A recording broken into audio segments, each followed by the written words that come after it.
ndi kuvuga ko Imana yamenye ubwenge kaba Imana. Umuntu yaza kuba Imana, urugero nkanjye nkaba Imana, hari abantu hari guhijura, hari nabo nari kuri. Navuze ko Jay Polly nta joro nari kumuha. Jay Polly ni umuntu udashobotse, ariko ndamufana cyane, ndamwemera byatari. Ariko ibaza umuntu wagiye muri gereza azira gukura umugore w'amenyo, bakamufunga akaza yitonze, umugore akamwakira, akabatera n'urukundo rurahari, nta bintu birenze ewana, tukagira ngo yisubiye akaririmba I'm coming home, ewana tukumva ibintu biraryoshye. Yarangiza ajya gusoza indirimbo akavuga ngo stronger than before, bwa mbere nagukuye abiri, ubu none witegure ni kimwe cya kabiri cyayo yose yayo ufite. Uwo ni umuntu wa mbere navuze nta hijuru. Undi akabiri nta hijuru niriya, sinzi nimba ari korali cyangwa ari worshipers, ararume simbizi, sinzi, barimba indirimbo z'Imana. Hari indirimbo baririmba abantu musenga murayiza, abadasenga ntabwo muyizi nyine, ko nimusenga no kuzireba muzira mutabishaka.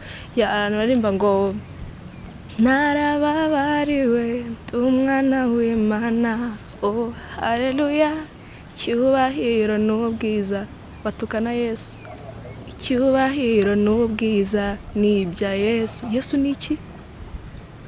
Nta kintu bigeze babakora.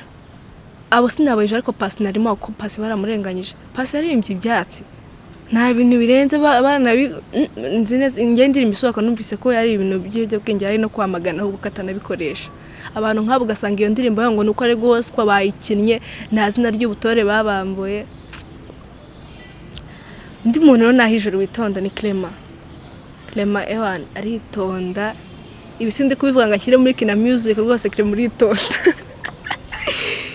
Nukuri Clement aritonda. Ibaza umuntu ni producer wa Kina Music, akaba manager wa Kina Music, amanaginga Knwoless, akaba umugore we, kandi arabizi kugira ngo indirimbo isohoke imara igihe kinini bayigaho, nk'amezi 3 I think. Ibaza amezi 3 yose yashize azi neza ko umugore agiye gukora indirimbo yitwa Yuda, azi neza ko muri lyrics harimo ngo tubana nkuzi, akemera igasohoka ikajya hanze ikagira views, akayikina mu maradiyo. Clement aritonda.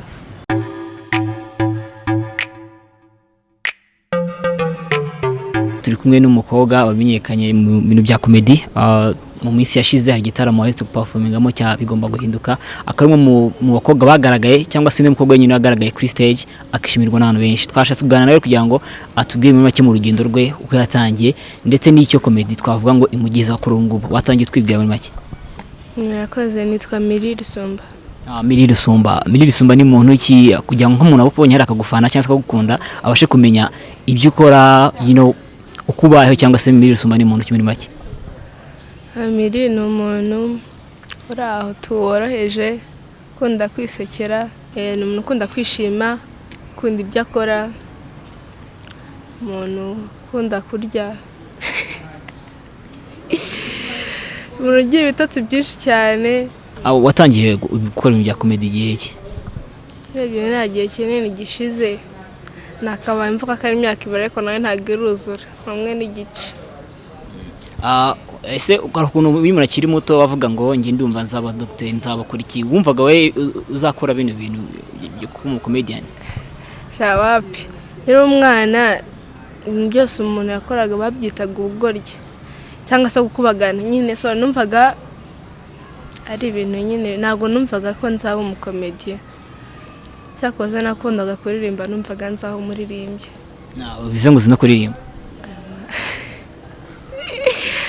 Ntabwo navuga ko mbizi, ariko nyine nabyo ndabikunda. Actually bisa nkaho ufite talent nyinshi cyane, uraza no kutwumvisha no kuririmba mo gakeya kugira ngo bumve ko utari rwabeshya nyine ko na talent yo kuririmba uyifite. Ntabwo navuze ko mfite talent yo kuririmba, ariko nyine ndaririmba bisa nkuko n'undi wese yaririmba tu. Ngaha turi imbere bisanzwe tumve basi. Siko mbese buriya ndirimba. Irimbisha Chaka yimbwira. Ukunda bahe bahanze, ukunda abanyarwanda bo mu Rwanda, ukunda abahanze like? Yo bose ndabakunda. Bose bakunda. Okay, turimbe nk'iya Bruce Melody mwe basi. Bruce Melody.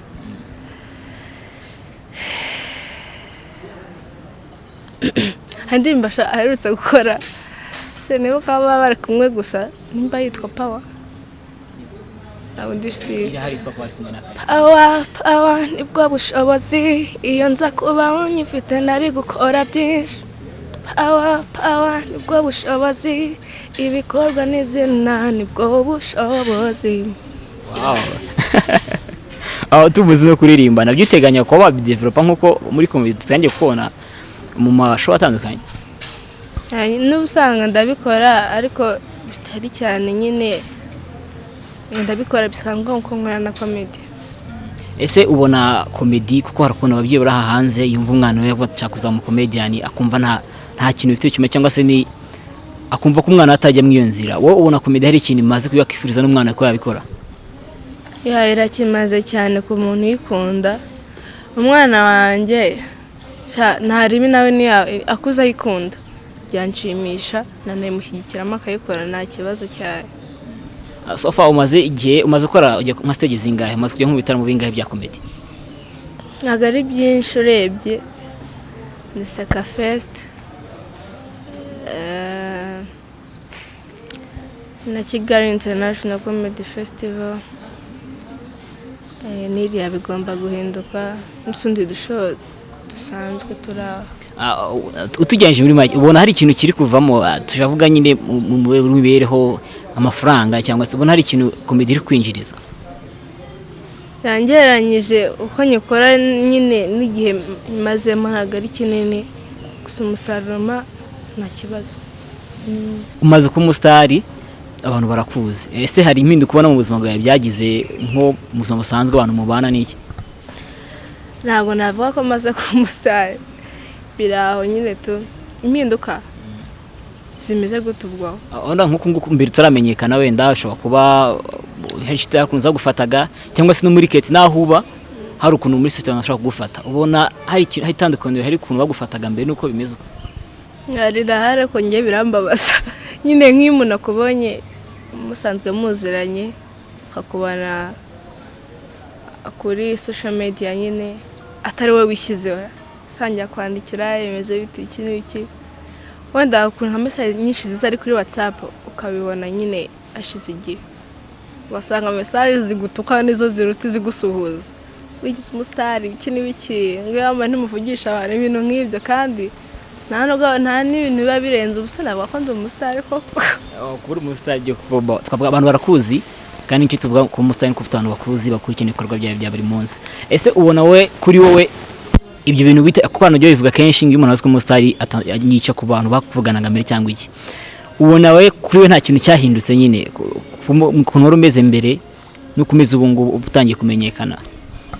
Ikintu cyanditse se ntacyo pe ntabwo ngiye nimva ko ndi umustari wenda umunsi nzimva ko nkimvamo ko ndi umustari simbizi uko bizagenda uretse ko ngiye ntakica ku bantu b'inshuti zanjye cyangwa se tuziranye umuntu w'inshuti yanjye ufitiye akamaro ntabwo namureka ko wenda ngo mbaye umustari ahubwo namwegereza kurushaho.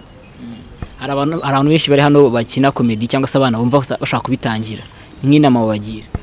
Bashaka kubitangira yana kabisa nimba kuko bimvamo impano wari wese abo yimvamo impano ko yabasha gusetsa abantu yabikora pfa kuba ubikunda gusa wabikora neza cyane. Rero nabagira inama yuko baza bagatinyuka bakagerageza bakareba ko bikunda then nabikunda bakabikora. Nk'uwakifuza ko mwafatanya cyangwa se ari ukuntu mwakinana se nimwe runaka byamusaba nk'iki? Se runaka nyine afite nk'iyo comedian script yakoze ashaka ko wakinamo nawe? Byaterwa na seneri. Ushaka kuba gutari uzakina? Arizo nakina ari nizo nakina bitya ko numva zizarisa. Ibizi utakina? Nyine ibintu bona biteye isono kubona mba numva ngiye. Kumva wamuganirika tunabivugeho ubundi comedy harimo na acting kuko mwe muri acting mugakina ibintu runaka ushobora no atari comedy actually cyangwa se ugakina nko muri filime runaka. We ni nk'izero rumva utashobora gukina cyangwa se wavuga ati ngi ntago nayikina kuri ngewe? Nka rero nsaba gukina namba ibintu by'ubusa sinayikina kabisa. Shaka gukina wenda ndinshinzi ntabikina pe. Oya wiseka. Gukina ndinshinzi ntabishobora ntacyo ntashobora gukina ariko byaterwa nyine n'ayo mategeko ari muri yose nawe ngiye gukina ibintu binyambika ubusa cyangwa se ibintu binsaba mbese gukora ibintu public wenda bitagaragara neza. Turya ngo space nyine ubona hari nk'umudirector uri hariya uri kureba wifuje ko yagukoresha. Turya ngo space bati ngiye ntago nabikora ibingibi ntago nabikora. Mbega bise nkaho biri clear. Kugira ngo atazana kwibeshya akaza ko kwa approaching gusanga gutere n'umwanya kandi wa mugani wa star mo fito. Nyine ibyo nakubwiye ndumva bihagije ntago nakina insaba kwambara ubusa ndumva ari ibindi ntabirenze. So far uvuze ku bintu byo kwambara ubusa unyibutsa ibintu bikuvuga muri iyi minsi bitandukanye cyane cyane ku bakobwa aho usanga harimo abemera gushyira amafoto bita ko bamwe bita ko kuba bambaye gusa ku social media kugira ngo babone fame cyangwa se bamenyekane. Wowe ubona gute mu mboni ya cyangwa se ubifata gute? Nje rero sinzi buri wese nyine buri abafite dreams y'ukuntu wenda azaba famous. Rero ntago nabajudginga wenda babikora babikunze niko njye mbitekereza. Ntago navuga wenda ngo ni byiza cyangwa ni bibi, bo barabishoboye babona ari byiza ndetse birabashimisha. Ntago wakora ikintu burya akiriya wumva kikubangamiye. Ntago nabangona ni byiza cyangwa ni bibi, njye ntacyo biba bintwaye gusa njye sinabikora. Urabona akazi muri iyi minsi, kubona akazi ntago ari ibintu biba byoroshye, ntago ari iby'uyu munsi gusa. Nakera burya akazi kari karabuze, njye ntago nari mbizi ko cyase nari ndiho. Ntago ngiye kuba ko navutse muri 2007 ariko nyine igihe navukiye igihe namenye bwenge nkamenya ibintu by'akazi y'abantu. Akazi nakera kari karabuze kuko kera mu mateka y'abami ba kera batarazana ibya president umwami ntago yasuraga. Twarabyishije no mu umwami wundi ntagasura, yagiraga umuntu umusurira. Ibaze nk'umuniga umusuriraga rero tubishyiraho muri iki gihe bamutumiye kuri RTV hakamubaza hano muri studio za RTV turi kumwe n'umusuzi w'umwami bahaguruka twibwira. Imagine uko naguruka ubundi nk'iri umunyamakuru uvuga undi umunyamakuru nkorera ibi nibi ibintu bikarangira. Kibazo nk'umuniga kandi abantu ngiye yabinganirijeho ambwira nyine ko ari umuntu y'abana mwiza cyane rwose umusore w'ibogari. Kibazo nkatekereza kubona umusore w'ibogari imbere nakavuga nitwa kanaka nanjye nkaba ndi umusuzi w'umwami. Imagine iyo bitabyoroshye. Nkoresha Instagram ni Rusumba Milly MILLY. So far uvuga kuri papa wawe cyane hari ukuntu ubivuze tunyibutsa muri nizakoze muri performance wakoze ubushize. Ese abyakira ute cyangwa se ubundi mu musange mwabyumvikanye wambwiye ati ngiye muri nizanare sindakuvuzemo nta wanze kumusaba uruhushya cyangwa bitupfa kubikora biraho? Ntago nabanze ngo ndamusaba uruhushya aziko azi ibyo nkorera biza aziko nkora comedy rero ntago nabango ngiye gusaba cyangwa ndakuvuga ibi nibi. Of course nta nubwo tubana urumva ntago namuhamba bambwiye ndakuvuga ibi nibi amanita ntago nayabona bro ariko nyine ako niyo yabibona nabivuze ibyo navuga byose kuko abazi ko nyine ari comedy nta kibazo kinini nabigira. Mwigeze kubivuga mwigeze gora wakoze nk'aka sene gato kumuvuga mwaka gatisha kusigaye mvuga bimeze bite? Abakuru banjye baramunteje bamwiretse video oya barayimubwiye nyine ibintu namuvuze ariko atari muri no show undo kumuvugaho kenshi nyine barayimubwira ibindi noneho biteye umujinya. Ariko nyine ntago nyine yarakaye kuko ababizi ko nta kintu kinini kibi kirimo. Nk'ubutumwa bw'abafana bawe bwa nyuma basezera? Abafana banjye ubutumwa nabaha nyine ni gukomeza kunyereka ko turi kumwe banshyigikiye. Burya muri comedy bisaba kubona abantu bagushyigikiye nk'igiye imbere ukabona nta muntu wishimye ukabona mbese bimeze ukuntu bakonje biguca intege. Rero nyine komeze bantere courage nandike izindi nyinshi nyine ku buryo tuzakomeza y'abana tukinjoye nga tugasaka imbavu zikaturi. Urakoze cyane. Urakoze namwe. None bashyiriyemo neza. Wabarugajwe n'indwara z'uruhu waba ufite ikibazo cy'ibiheri bidakira tugane muri Monaco Cosmetic ubashe kubona amavuta atandukanye atuma uruhu rwawe rumererwa neza kandi ukabona umwimerere warwo. dusanga muri Kigali Grand Pension Plaza muri etage ya mbere. Ushobora no kudukurikira ku mbuga nkoranyambaga zacu, Facebook Monaco Cosmetic Shop, Instagram Monaco Cosmetic, cyangwa se